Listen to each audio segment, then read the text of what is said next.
बिस्मिल्लाहिर्रहमानिर्रहीम। अस्सलाम वालेकुम। कैसे हैं आप सब? उम्मीद करती हूँ कि खैरियत से होंगे। अल्लाह ताला सबको अपने हिफ्ज़ व अमान में रखे, सब पे अल्लाह रहम फरमाए। हाँ जी, इफ्तारी का हो गया है टाइम। अब हम करने लगे हैं रोल फ्राई। इफ्तारी की तैयारी शुरू हो रही है। ये जो हमने सिर्फ बनाए थे, आज उनको हम फ्राई करेंगे। मैंने कहा वो भी आपके साथ शेयर करती जाऊँ ताकि आपको पता चल जाए। बिल्कुल इनको हमने दरमियानी आंच पे इनको हम फ्राई करेंगे। और सुनाएं जी, कैसे जा रहे हैं आपके रोज़े? रमज़ान कैसा गुज़र रहा है? कमेंट्स करके बताइएगा। और मेरी रेसिपी आपको कैसी लग रही है ये भी ज़रूर बताइएगा।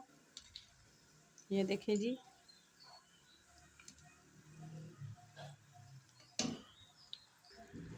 ये लें जी, रोल हमारे हो गए हैं फ्राई। अब इनको हम निकाल लेंगे। ये देखें जी, माशाल्लाह से कितना अच्छा इनका कलर है। ये देखें, बहुत ही ज़बरदस्त। हाँ जी, रोल हमारे हो गए हैं फ्राई। अब हम करेंगे आलू के चिप्स फ्राई करेंगे। बिस्मिल्लाहिर्रहमानिर्रहीम। इस तरह से इनका मसाला भी मैं रेडी करना बताऊंगी आपको। थोड़ी सी इसमें पालक भी डाली हुई है मैंने, इंशाल्लाह वो भी आपके साथ शेयर करूंगी। ये देखें जी,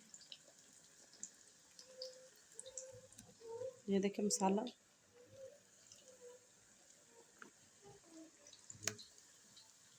बहुत ही मज़े के ये बिला नागा रमज़ान में हमारे घर पे बनते हैं।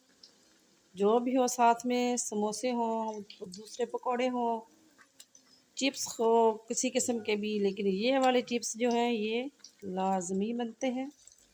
ये सबको बहुत पसंद है, बच्चे भी खुश होकर खाते हैं और बड़े भी।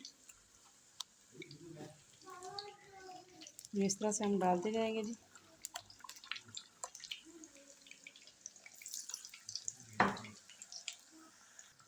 हाँ जी, ये देखें जी, बहुत ही क्रिस्पी हमारी आलू की चिप्स, आलू के पकोड़े कह लें, रेडी हैं। ये देखें जी। हाँ जी, ये देखें जी, हमारे चिप्स और रोल रेडी हैं, बहुत ही मज़ेदार। ये भी वीडियो आपको अच्छी लगी होगी। इंशाल्लाह बहुत जल्द नई रेसिपी के साथ आपकी खिदमत में हाज़िर होंगी। ट्राई ज़रूर कीजिएगा और बताइएगा कि मेरी ये वीडियो आपको कैसी लगी है। इंशाल्लाह बहुत जल्द दोबारा हाज़िर होंगी। उस वक्त तक अपना बहुत सारा ख्याल रखें, बहुत सारी दुआओं के साथ। अल्लाह दे हवाले।